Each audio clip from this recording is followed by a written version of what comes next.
This is Bosk. This is a game for 2 to 4 players where we are each playing as a species of tree in a national park. The board starts completely empty, and we'll play over the course of 1 year. In the springtime, we're going to grow all 8 of our trees onto the board, playing them on the grid lines as we see fit, so that in the summer, when patrons come and visit, traveling along the trails, enjoying the most majestic trees, we'll score 2 points for having the highest value in a row, 1 point for second place. We'll do that for every row and every column. The core of the... Because for some reason these people walk in straight lines.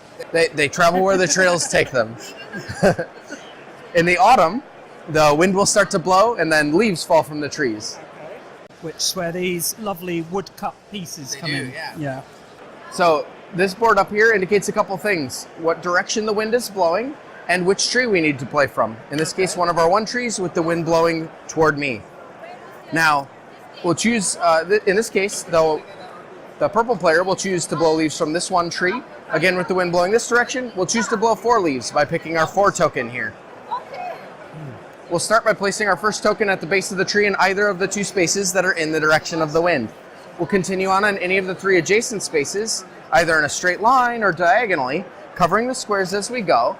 We're moving our tree at the end to indicate that there are no more leaves left on that tree.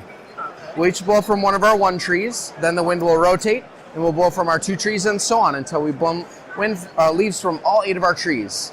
We'll move on to the winter, then it's area... So where it's these stars, is that your pick? You pick from any of your remaining 4, 3, 2, and 1 trees. Okay. So after all picking those, we'll do area majority scoring. Whoever has the most squares covered, 5 points for first place, 3 points for second, for each of the 8 territories. So at its heart, it's an area control game with leaves. Unfortunately, there are other players who are also playing the game, competing for the same space. Let's say the red player on the second round chooses to blow 5 leaves from this tree right here. We'll grab 5 from the supply with the wind blowing now this direction, starting at the base of the tree. I assume each of these tokens, you can only use each once? You can use each once, that's why you have 8 of them. They're the numbers 2 through 8, and there's a squirrel, which I'll talk about in a moment. So now, as we're blowing 5 leaves, we'll start at the base, continuing on. We could cut through, covering this space if we wanted to, or we can cover another player's leaves by spending our leaves back to the supply. So now when we go to do the area majority scoring, we'll look from the top down. It's whoever has... And from there, you couldn't go to there, could you? Because of the direction of the wind. Yeah, exactly. We could have cut over here as an option, though, and that would maintain the line, but you can't play on both. Yeah. So that's where a lot of that restriction of the direction of the wind comes into play for your strategic selection of where you place your leaves. Okay. And now when we go to scoring in the winter, it's going to be area majority, and the red player will score for first place here, having the most squares covered, second place to the purple player. And do the leaves underneath count for tiebreak or anything like that? Not for tiebreaker. What they do matter for how many leaves you have to put back in the supply in order to cover that pile. It now costs you 1, 2, and then the 1 on top. Okay. So it does get harder and harder to take over a particular territory. However, we each have 1 squirrel token. We can choose to deploy a squirrel instead of playing one of our leaf tokens. He jumps up to 3 spaces from a tree, covers any size pile of leaves, and can't be covered. That now belongs to the purple player for the rest of the game. It's kind of if you really want to take a space. Stake your claim. You send a squirrel to do the job. I mean, that's what you do in real life, right? Of course, yeah.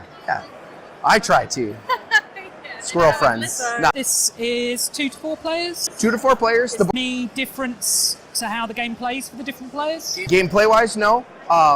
The rules are exactly the same. The board is slightly bigger. 1 ring of squares bigger for 3 players, and yet again for 4. Okay. That's on the flip side of the board.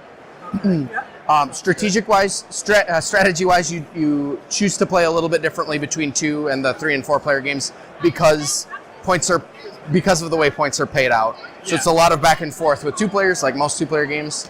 But then they're in 3 and 4. There's a lot more of I'm going to abandon this territory in favor of these 2 instead because it's more advantageous for me.